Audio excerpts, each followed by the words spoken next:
Hi, this is Bill Branson with Strategic Business Architects, and thank you for joining me today. We're going to be talking a little bit about rapid business modeling techniques, one of which is called building relationship maps. And as we build these maps, we need to recognize that we'll be team building at the same time. So one of the principles that I like to do on these types of instructions and gigs that we do with the teams is not only produce a map, but what we want to do is we actually want to produce strengthening the team.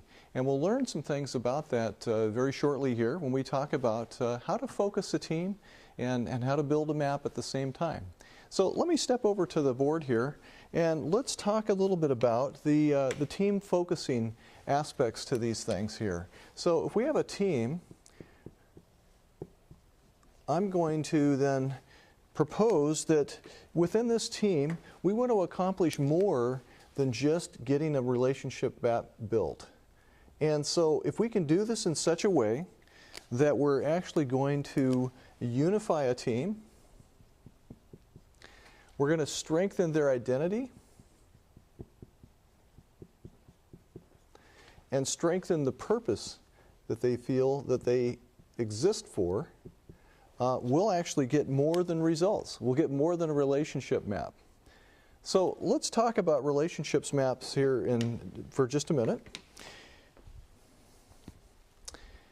A relationship map really is something I use to rapidly be able to characterize a department, a team, maybe even a company. And I've found this to be the fastest, easiest way to be able to do this. And what we do is we get all the main subject matter experts and stakeholders in a room. If we're talking about a particular team, then we'd want to get everybody that's involved in that into the same room.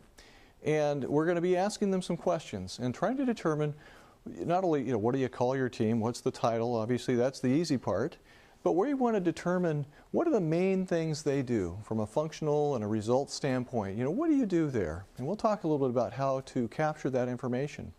Once we determine what they do, I like to ask, oh, okay, so this is basically what you do. We can summarize that.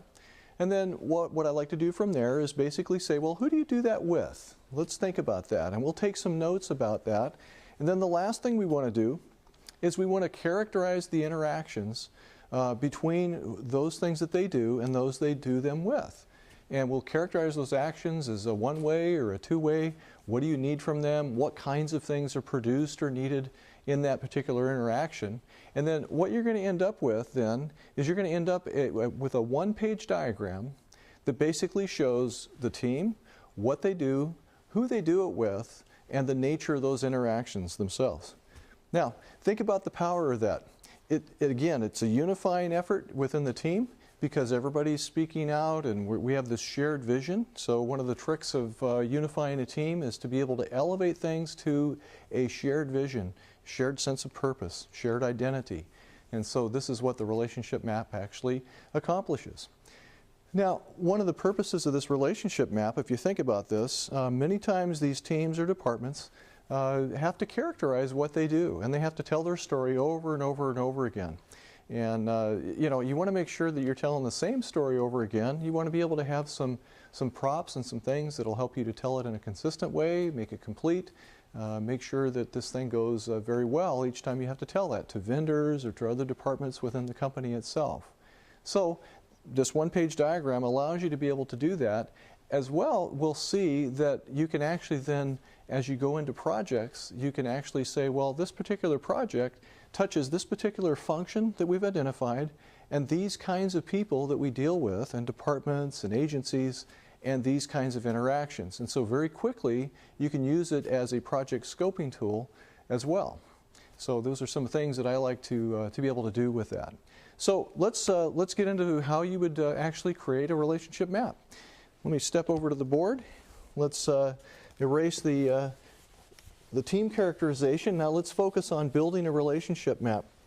Now typically it doesn't go quite as well as you'd like it to. So basically what I begin doing is I'll draw an ellipse, and I'm going to put the department name right here at the top. Now, what I'm looking for is about 3 to 5 main functions that they perform on that. And this is the part that usually doesn't go as well as you'd like. It's usually not quite as crisp. So I started just a conversation with the department people that are there. So what kinds of things do you do? Tell me about that. And off to the side, I'll be making a list of the kinds of things that they're talking about. Then after a few minutes of that, then it's pretty easy to go and to do some sort of an affinity type of exercise to group some of those things together and finally get it down to, oh, well, really the department does 3 things. Function 1, function 2, function 3. And we'll put them in there in either, I usually use bulleted, but you can use a list of numbers. But you can basically characterize it. This department has to do some compliance work. That's a big deal. We basically do some portfolio management. And we might do some transition management within that as well. So then you can say, well, this is interesting. This particular department, then it sounds like you basically do these 3 things. You do transition management, you do compliance, and you do portfolio management. Is that right? Yes, that's great. Okay, so that seems to be pretty clear. Well, who do you do these things with? And as they start naming things, I'll build some sub-ellipses out here, little satellites, to be able to say, oh, this is interesting. Okay, well, we have regulatory agencies that we have to deal with. We've got banks. In this case of financial services, we might have custodians, and we have others. We have some internal departments. We have accounting department that we have to deal with. We have to deal with IT on a regular basis. Then I like to ask, well, tell me a little bit about the nature of these interactions. When you're interacting with the regulators, is that pretty much you're producing reports, sending reports and data to them? Are they sending things to you? No, we're basically sending a report every 3 months to them, and so I'll connect them with a line, and then I'll put an arrow on that line to indicate the direction that it's going. And I might summarize here about that basically we're capturing some reports. And I'll go around and I will do this for each one of these, and some of these interactions might be bidirectional. And again, I try to capture what it is, what it looks like as we put this thing together. Now, what you'll end up with is this thing that looks a little bit like a petri dish, but at any rate, you have a department, what they do, who they do it with, the kinds of interactions they have, and a good summary of that. Now, we'll talk about this in a different video in a different setting, but there's a whole preparation that goes ahead of being able to do this. And what I like to do is I like to make sure that I've got 1 or 2 business analysts in the room with laptops, and that we've prepared tables on a laptop in advance to be able to capture a column for the things that they do. So this is basically functions within the department itself. And then who I do it with, we've got some columns for that. And then another column for the nature of the interaction and the direction of the interaction itself. So with that, then, I actually have a table, and the reason the table's a great thing is that I'm only going to be able to summarize when I'm in front of the people here, what they're doing there. The business analyst can actually capture more of that conversation, and then I think the power of the table is that after the fact, we can go through that, make sure that it's English-like and it makes sense, and we actually capture who we're talking to as we're doing these things as well, so we can go back and we can actually get more specific information about what we captured within that. And then what I like to produce from this is actually the graph itself, or the image. It's going to be the 1-page diagram, let's call it that. And then I actually like to produce the table that goes behind that as well. And I find that to be extremely powerful. Now, as I said about team building here, you can see from a relationship diagram that, again, you've got an artifact here now that allows you to be able to, in a 1-page format, basically explain what your department does and who they do it with.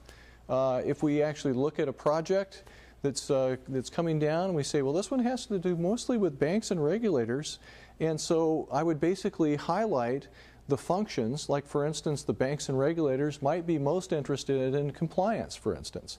And so the compliance function would be highlighted, and I'd also highlight the banks and the regulators in there as well and show this is basically what this looks like.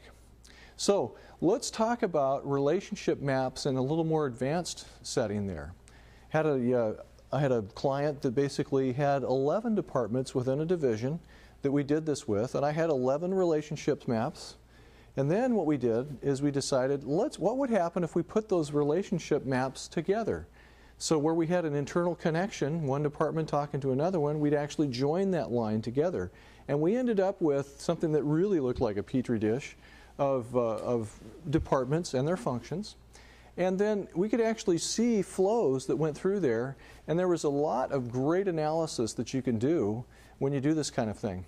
You can look at the department from afar, actually, or the division, and you can say, what do you see? You know, if you're evaluating things with the management team, and say, well, what do you see there? And some things you'll notice is, wow, you know, this department here, everything seems to go through it. Everything seems to connect with this particular department. That's a really important department. Yes, it is. How strong are the systems? How good are the processes? It's a potential bottleneck in there. So again, you can see duplication. That's interesting. I have a couple of departments that appear to do the same thing with the same people, and yet we're duplicating effort. And so you can spot those kinds of things as well. The other piece that I like to do with a relationship map, that's, I guess I call it an extended relationship map then, would be to look at this particular map, and as we're looking at different initiatives and different projects, then what I like to do is I say, oh, that compliance regulatory project that we're doing, actually I can highlight in red those paths through the department about what's affected, and I know who to go talk to and what parts of their department to be able to work with as well. So usually a relationship map building exercise takes about an hour to an hour and a half of time, of people's time, to get in a room and basically just have a conversation. It doesn't require weeks and weeks of business analysis, process analysis, that sort of thing. And I found what happens is it allows you to get to just about the right depth within the organization initially to get both the department on board as well as anybody that's going to interact with that department. I found these to be extremely helpful for project teams. It's a good way to bring a project team up to speed very quickly about what a department does, who they do it with, what the nature of the activities are, you know, what kinds of things go on there in a very short period of time, and we're able to bring everybody in that project up to speed in a very quick, consistent amount of time, and then we can actually use these diagrams as we have discussions about the department, and we decide, you know, where we might want to dig deeper. The propensity many times for large consulting companies, because it takes more time and they get to bill more, is that we're going to go do business process analysis for the whole department. And if we're actually looking at doing just a project that's compliant related, we can actually look at that whole division, which is what we did, and where the things touch, and specifically in a very laser-like surgical manner go after those particular processes and document those rather than doing the whole thing, extending the time and the cost of what happens within that. So let's review for just a minute what this relationship map building exercise does for us here.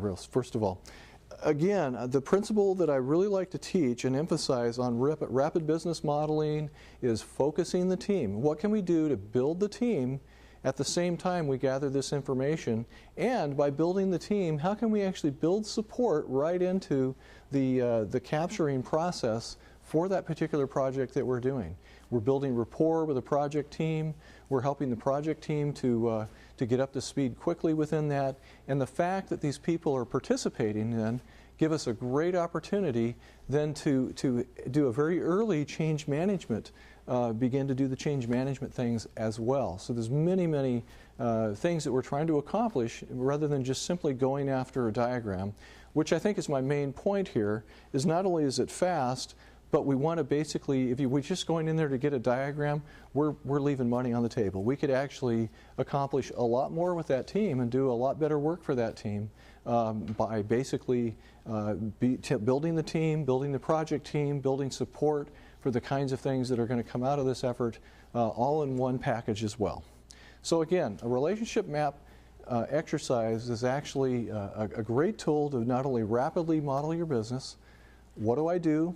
Who do I do it with? What's the nature of the interactions there?